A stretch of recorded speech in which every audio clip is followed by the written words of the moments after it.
you thinking of for it? No, that's yeah, good. like that. Well, if you, so was there anything else you would add to it then to create a balance? Yeah, we did an experiment. We did like 8 different food stocks substrate combinations for one of our IMO projects, and doing like a 20% bagasse ratio with the pressed pulp of the sugarcane mixed in with macadamia nut seems to work really well. It's really, protein is key when you're making an IMO. Using like whole feed corn can work well too, but yeah, the sugarcane was tricky. You know, we only got in a lot of those sections just that one kind of pathogenic fungus going. So Is that does it show up with a pink bloom? the one I'm thinking of, it forms like the really tiny white balls, and it's just a ton of them. And that can affect a couple other plants as well. So it's a colopathogen as well. Yeah, it's not particularly tenacious, it seems, so it hasn't caused major problems for us, but it can facilitate some root rot in colo. Yeah, so something to keep in mind, yes. So you must have a large area where you can keep all of these bins and barrels. Yeah, because that's for the volume you would need to treat these sort of areas. That's quite a few gallons and liters and so forth. Yeah, I mean, it's interesting. We make a couple of these every week. Okay. Usually, you know, we're going through 20 gallons of compost tea every week just to keep things going and inoculated. But the thing with inoculating, especially fungi, is that once the network of mycelium has established itself in the roots, it doesn't really need to be supplemented all that much. You know, so what we're doing is we're facilitating its establishment in new areas, and then those nodes can actually facilitate outward growth too. So a lot of these sections we no longer really need to inoculate super often, specifically for fungi at least. If we want to do like just a fertilizer, like if I wanted to do just FPJ and calcium, for example, we could hit that in a foliar spray, you know, knock that out. How many eggshells did you guys use when you made that calcium? Where would you get so many eggshells? Yeah, I just kind of saved up my household. We have 3 people that live together, and yeah, I made, I want to say 500 milliliters of this, and you use this at generally a 1 to 500 or 1 to 1,000 ratio as well. So. And so what, a 5-gallon bucket of eggshells? Oh gosh. No, I didn't have that much. I had, I think, one of these jars of like crushed up shells I had saved.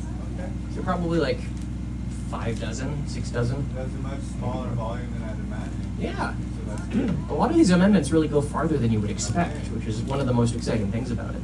I know in the Korean natural farming you have to remove the membrane. Did you bother with that or what? No, I didn't remove the membranes on this one. Well, do you know what the effects are of leaving the membrane on? How curious. I think the toasting helps to evaporate that material. Yeah, they really peel off and kind of like crumble up into a very small area. It just smells. Yeah. It's a pain to do, yeah. All right. So, let me see. I want to check our time here. It looks like we're at 1. Oh gosh, yeah, we're about to get into our agroforestry planting activity. Did I talk through the sulfurfly larva time too? Oh geez. Well, at least we're having fun, right? Yeah. Cool.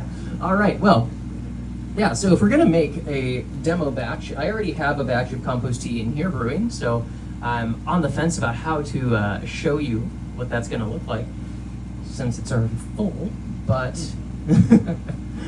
oh, we can measure things out into this jar and use that as a proxy for now. So, for OHN, that's always a 1 to 1,000 ratio.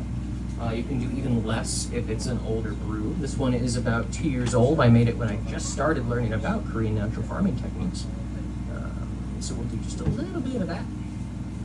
Pour that in here. Just a little splash. Oh, seawater is another important component. I don't have any seawater with me right now, but seawater adds a lot of different minerals. There's just about every element on the periodic table you can find in seawater. We've got about 96 different minerals out there in our seawater, and in very small concentrations, you can facilitate all your micronutrient needs for your plants with just a little bit of seawater. The fruit cleanser, the vinegar, we're going to do about 10 milliliters. And then gonna forego the labs today. We're gonna do 5 milliliters of liquid calcium, or thereabouts. This is diluted. What amount of area will 10 gallons brew tea? Yeah, so if we dilute this at a 1-to-3 ratio, that would give us about 30 gallons of tea to work with, which I would say we could probably cover most of our ulu trees with that. If we were like to do a foliar application for just ulu, I'd say we could probably hit all of our ulu trees with a full 10-gallon tank of IMO tea. Alternatively, we can usually hit most of our collow patches with a full tank. Do you know acreage-wise how many? That would come out to probably about 2.5 acres of like intensively planted collow, Okay. or about 5 acres of like ulu trees. 30 gallons, huh? Yep. So it goes pretty far. Oh, another important step when I'm making an IMO fungally dominated compost tea, you need a couple extra things. You want to add a little bit of seed IMO. This is going to be just kind of your pure concentrated indigenous microbes that you harvested out in the field. I usually add just a little bit of that. It doesn't like to shake out. I usually have to get a fork or something. And then, since this one, we're going to try to focus on plant leaf growth, I'm going to do about 10 milliliters of our fermented plant juice. Get that in there. Wow, excellent.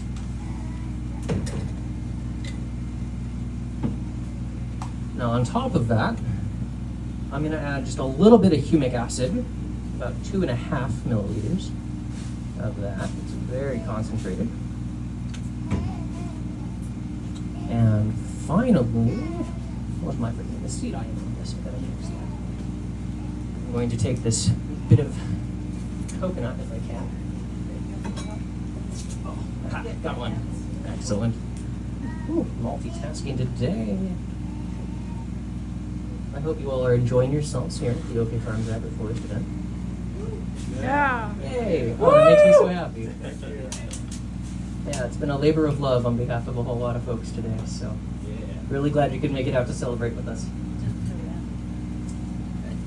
All right, so we got our seed IMO mixed in here. We've got our IMO 3. So we load up our tank, put this bad boy on top, stick it in, and then we pour. So yeah, I heard a question. The screen cage here, that is our IMO 3. IMO 3 is indigenous microbes that we've collected in the forest, cultivated with a bunch of extra nutrients, including fish amino acids, fermented plant juice, tinctured herbs, and lactobacillus. We cultivate that for about 9 days in like a compost-style pile, turning 3 or 4 times a day to prevent it from getting too hot. So this is like concentrated indigenous microbes in this area. Yes, sir. All Are right, there so. other substrates besides the Macnet shells that you would recommend for that one? Yeah, from our feedstock trial, there was a decent amount of success with a bunch of different things. The traditional method is using like animal feedstock, usually corn-based. I'm currently growing a lot of corn down in the Three Sisters garden as well. So corn cobs and feed corn itself can be a good substrate. You need to make sure you have a good blend of protein, carbohydrates, and carbon.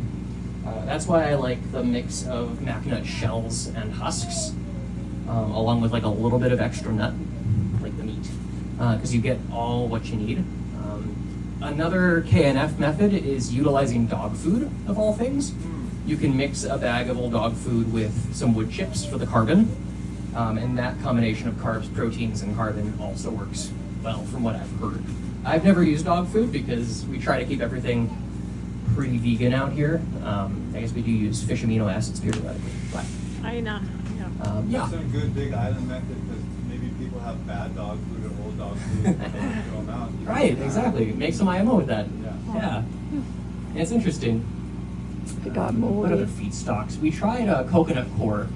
Coconut core does not have enough protein in it. or carbohydrates really. It's very high carbon. Water. However, you can mix coconut coir with other feedstocks to kind of bulk it out in the same way that you might use wood chips. Yeah. Other grains would work as well. We tried using kalo. Kalo seems to grow that same fungus that the sugarcane did, at least in an open pile. So a little tricky there. It might have just had too high of a water content though. That's kind of a problem you'll run into is if your feedstock's too wet, it can go anaerobic and then you'll get those pathogenic growths rather than, a beneficial fungi. So. Did you try coffee parchment? Oh, I haven't tried coffee parchment. I've also been considering tea shells or like the husks of the tea seed plant, Camellia sinensis, green tea. Yeah, because they throw a lot of high protein seeds, and so that could be interesting too. Kukui nut. Kukui nut works amazingly well from what I've heard. Hard, but the mulch, the MacNut mulch you guys get is already available in that form. Yeah. So it's easy.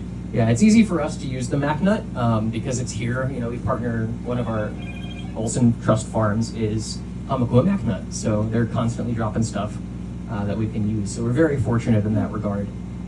But you can also get, waste nuts from different retailers sometimes, things that just aren't suitable for commercial use. What about just the leaf litter and the mac nuts under the mac trees? Does that work? Yeah, if you gather, I've actually done that. When I was working over in Maui, we were doing some bioremediation work, and we cultivated our indigenous microbes on a substrate of mac nuts that we gathered from the bottom of the orchard, just like scraped up off the ground, and it worked super well. So The ones from the year before that were, okay. Good. yeah, Oh, good. yeah, it worked well. Ulu's on our list of things to try as well. We're going to be doing some more experiments here, so I hope I have more info to share with you guys next year about that. The fruit part, Yeah, I think if we dry it enough, like the B grade or just ground ulu, yeah, sure. yeah. Don't want to use good food for IMO necessarily, but The dried peel. yeah, the peels. Peel waste. Mhm. Yeah. Yeah. So we're going to be experimenting and see what else we can do. But, yeah, that is all the components of a compost tea. So we would, oat flour too. Yeah. I have all these things out and I just keep skipping them. Yeah, so this is an oat flour. I just got it from Island Naturals. And we use oat flour as a complex carbohydrate feedstock for our fungi. And so I'll add probably about this amount for a 10-gallon bag. It's like a quarter cup. And that is going to provide extra food for the fungi to eat. And it's a little too complicated for bacteria to really boost on too fast, so it incentivizes fungal growth. So, all of those things together, you let this brew for 24 to 36 hours generally.